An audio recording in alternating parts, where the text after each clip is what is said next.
আসসালামু আলাইকুম। আপনারা শুনছেন সংবাদ শিরোনাম। স্বরাষ্ট্রমন্ত্রীর অতি তৎপরতা নিজ মন্ত্রণালয়ে দেখালে দেশবাসী উপকৃত হতে বলছেন রুমিন ফারহানা। জানাবো বিএনপি সার্বভৌমত্বের পক্ষে থাকলে এনসিপি তাদের সঙ্গে থাকবে বলছেন সার্জিস আলম। সীমান্ত হত্যার বিরুদ্ধে ঐক্যবদ্ধ হয়ে দাঁড়াতে হবে বলছেন নাসিরউদ্দিন পাটোয়ারি। সর্বশেষ জানিয়ে দেব, ভারতকে আন্তর্জাতিক আদালতের বিচারের মুখোমুখি করতেই হবে কুলাউড়ায় নাসিরউদ্দিন। শুনছিলেন সংবাদ শিরোনাম, এখন থাকছে বিস্তারিত। স্বরাষ্ট্রমন্ত্রীর অতি তৎপরতা নিজ মন্ত্রণালয়ে দেখালে দেশবাসী উপকৃত হতো বলছেন রুমিন ফারহানা। স্বরাষ্ট্রমন্ত্রী সালাউদ্দিন আহমদকে অত্যন্ত জ্ঞানী উল্লেখ করে অন্য মন্ত্রণালয়ে নিয়ে তার আগ্রহ ও অতি তৎপরতা নিজের মন্ত্রণালয়ে দেখালে দেশবাসী উপকৃত হতো বলে মন্তব্য করেছেন ব্রাহ্মণবাড়িয়া 2 আসনের সংসদ সদস্য ব্যারিস্টার রুমিন ফারহানা। শুক্রবার 26 জুন বিকালে ব্রাহ্মণবাড়িয়ার সরাইল উপজেলার চুনটে ইউনিয়নের ঘাগড়াজুড়ি গ্রামে একটি সড়কের নির্মাণ কাজের অগ্রগতি পরিদর্শন শেষে সাংবাদিকদের প্রশ্নের জবাবে তিনি এসব মন্তব্য করেন। রুমিন ফারহানা বলেন, অর্থনীতি এবং আইন শৃঙ্খলা এই দুটি জায়গায় যদি দৃশ্যমান অগ্রগতি না হয় তাহলে এই সরকারের পরিণতি সত্যিকার অর্থেই দুঃখজনক হবে।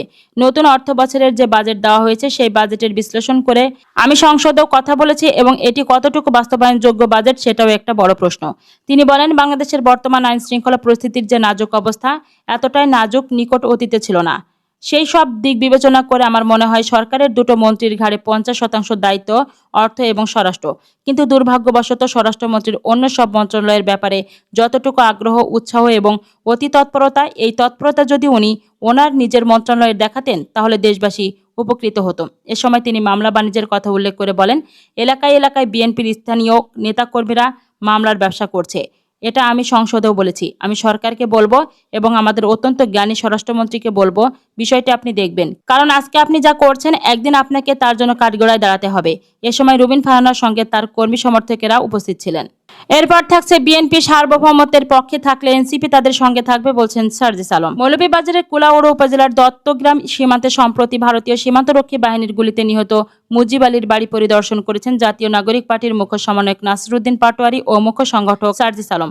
শুক্রবার 26 জুন বিকালে তারা নিহত মুজিব আলীর কবর জিয়ারত করেন এবং পরিবারের সদস্যদের সঙ্গে সাক্ষাৎ করে গভীর সমবেদনা জানান।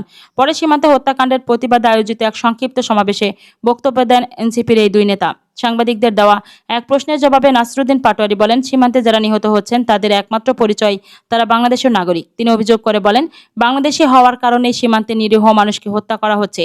এসব ঘটনার বিচার নিশ্চিত করতে ভারতকে আন্তর্জাতিক আদালতে জবাবদিহিতার আওতায় আনার দাবি জানান নাসিরউদ্দিন পাটোয়ারি। আরও বলেন, সরকার সীমান্তে কাঁটাতারের বেড়া নির্মাণের উদ্যোগ নিলেও শুধু বেড়া নির্মাণ করলে সমস্যার সমাধান হয় না। সীমান্ত এলাকায় হাসপাতাল, স্কুল, কলেজ, কর্মসংস্থান সহ মৌলিক সুবিধা নিশ্চিত করতে হবে। এসব বিষয় উপেক্ষা করে শুধু অবকাঠামোগত ব্যবস্থা নিলে সীমান্তবাসীর দুর্ভোগ কমবে না। তিনি আরও বলেন, ভারতের সঙ্গে নতজানু পররাষ্ট্রনীতি নয়, বরং শক্তিশালী ও মর্যাদাপূর্ণ পররাষ্ট্রনীতি প্রয়োজন। একই সঙ্গে সীমান্তরক্ষী বাহিনী বিজিবিকে আধুনিক অস্ত্র, টহল যান, অবকাঠামোগত সুবিধা এবং উন্নত বেতন কাঠামোর মাধ্যমে আরও শক্তিশালী করার দাবি জানান। তিনি বলেন, এনসিপি রাষ্ট্র পরিচালনার দায়িত্ব পেলে সীমান্তে নিহতদের পরিবারের ক্ষতিপূরণ দেওয়া হবে। সীমান্তে যে অন্যায় ও হত্যাকাণ্ড ঘটেছে ভবিষ্যতে বাংলাদেশ তা আর হতে দেওয়া হবে না। সীমান্ত এলাকায় মানুষকে দেশের সার্বভৌমত্ব রক্ষায় সচেতন ও দায়িত্বশীল ভূমিকা রাখার আহ্বান জানিয়ে তিনি বলেন, প্রয়োজনে প্রত্যেক সীমান্তবাসীকেই দেশের নিরাপত্তায় একজন সৈনিকের মতো দায়িত্ব পালন করতে হবে। তিনি বলেন, সীমান্তে পুশিন ঠেকাতে বিজিবির পাশাপাশি স্থানীয় জনগণকেও সহযোগিতা করতে হবে। এনসিপির মুখ্য সংগঠক সার্জিস আলম সাংবাদিকদের বলেন, যদি বিএনপি জনগণের স্বার্থ ও দেশের সার্বভৌমত্বের পক্ষে অবস্থান নেয় এবং ভারতের সঙ্গে সমমর্যাদার ভিত্তিতে কথা বলতে পারে তাহলে এনসিপি শুধু বিরোধী দল হিসাবে নয়, দেশের ছাত্র জনতাও তাদের পাশে থাকবে। এ সময় এনসিপির কেন্দ্রীয় ও স্থানীয় নেতাকর্মী এবং নিহত মুজিব আলীর পরিবারের সদস্যরাও উপস্থিত ছিলেন। জানাবো, সীমান্ত হত্যার বিরুদ্ধে ঐক্যবদ্ধ হয়ে দাঁড়াতে হবে বলছেন নাসিরউদ্দিন পাটোয়ারি। মৌলভীবাজার কুলাউড়া উপজেলার শরীফপুর সীমান্তে ভারতীয় সীমান্তরক্ষী বাহিনীর গুলিতে নিহত বাংলাদেশি তরুণ মুজিব আলী পরিবারের কথা তুলে ধরে জাতীয় নাগরিক পার্টির মুখ্য সমন্বয়ক নাসিরউদ্দিন পাটোয়ারি সীমান্ত হত্যার বিরুদ্ধে সবাইকে ঐক্যবদ্ধ হওয়ার আহ্বান জানিয়েছেন। তিনি বলেন, 21 বছরের একটা যুবক তার বাসায় গিয়েছি, 12 মাসের একটা বাচ্চা আর 19 মাসের আরেকটা বাচ্চা আসবে। যাকে বিএসএফ হত্যা করেছে। আপনারা কি সীমান্ত হত্যার বিচার চান না? সীমান্ত হত্যার বিরুদ্ধে ঐক্যবদ্ধ হয়ে দাঁড়াতে হবে।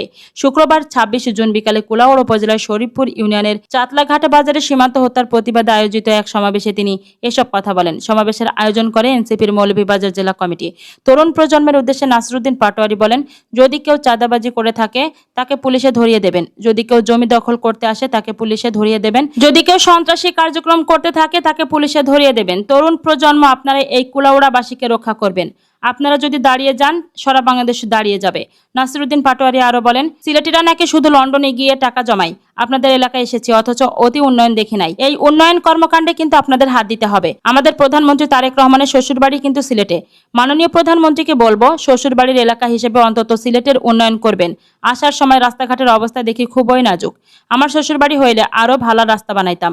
এইখানে শমশেরনগরে একটা এয়ারপোর্ট আছে, এইটা বন্ধ আছে, এটা চালু করতে হবে। বিকেল ৫টার দিকে জেলা এনসিপির আহ্বায়ক খালেদ হাসানের সভাপতিত্বে সমাবেশে অন্যান্যের মধ্যে সংগঠনটির উত্তরাঞ্চলের মুখ্য সংগঠক সার্জিস আলম, কেন্দ্রীয় যুগ্ম আহ্বায়ক আশরাফুদ্দিন মাহমুদ সহ আরো অনেকে বক্তব্য দেন। সমাবেশে সার্জিস আলম বলেন, সীমান্তে যে অন্যায় ও হত্যাকাণ্ড ঘটেছে আগামীর বাংলাদেশে তার হতে দেওয়া যাবে না। সর্বশেষ জানিয়ে দেব, ভারতকে আন্তর্জাতিক আদালতের বিচারের মুখোমুখি করতে হবে বলছেন নাসিরুদ্দিন পাটোয়ারি। সীমান্তে বাংলাদেশি নাগরিক হত্যার ঘটনায় ভারতকে আন্তর্জাতিক আদালতের মুখোমুখি করে জবাবদিহি নিশ্চিত করার দাবি জানিয়েছেন জাতীয় নাগরিক পার্টির মুখ্য সমন্বয়ক নাসিরুদ্দিন পাটোয়ারি। শুক্রবার ২৬ জুন মৌলভীবাজারের কুলাউড়া উপজেলার দত্তগ্রাম সীমান্তে বিএসএফ এর গুলিতে নিহত মুজিব আলীর বাড়ি পরিদর্শন করে বিকেলে তারা নিহতের কবর জিয়ারত করেন। পরিবারের সদস্যদের সঙ্গে সাক্ষাৎ করে সমবেদনা জানান এবং সীমান্ত হত্যার প্রতিবাদে বক্তব্য রাখেন। নাসিরুদ্দিন পাটোয়ারি বলেন, সীমান্তে যাদের হত্যা করা হচ্ছে তাদের কোনো ধর্মীয় পরিচয় নেই। তাদের একমাত্র পরিচয় তারা বাংলাদেশের নাগরিক। বাংলাদেশি হওয়ার কারণেই ভারত তাদের হত্যা করে যাচ্ছে বলে অভিযোগ করেন তিনি। বলেন, সীমান্তে বাংলাদেশি হত্যার বিচার নিশ্চিত করতে ভারতকে আন্তর্জাতিক আদালতের বিচারের মুখোমুখি করতে হবে। আন্তর্জাতিক আইন ও মানবাধিকার লঙ্ঘনে এসব ঘটনার জবাবদিহি নিশ্চিত না হলে সীমান্ত হত্যা বন্ধ হবে না। সীমান্তে কাঁটাতারের বেড়া নির্মাণের উদ্যোগ প্রসঙ্গে তিনি বলেন, শুধু বেড়া নির্মাণ করলেই সমস্যার সমাধান হবে না। সীমান্ত অঞ্চলে হাসপাতাল, শিক্ষা প্রতিষ্ঠান, কর্মসংস্থান সহ মৌলিক সুযোগ সুবিধার ঘাটতি রয়েছে। সীমান্তবাসীর জীবনমান উন্নয়নের পাশাপাশি শক্তিশালী ও মর্যাদাপূর্ণ পররাষ্ট্রনীতি গ্রহণের উপর গুরুত্ব আরোপ করেন তিনি। এ সময় বিজিবিকে আধুনিক অস্ত্র, টহল যান, প্রয়োজনীয় অবকাঠামোগত এবং উন্নত বেতন ভাতা দিয়ে আরও শক্তিশালী করার দাবি জানান নাসিরুদ্দিন। পাশাপাশি এনসিপি রাষ্ট্র পরিচালনার দায়িত্বে এলে সীমান্তে নিহতদের পরিবারকে ক্ষতিপূরণ দেওয়ার প্রতিশ্রুতিও দেন।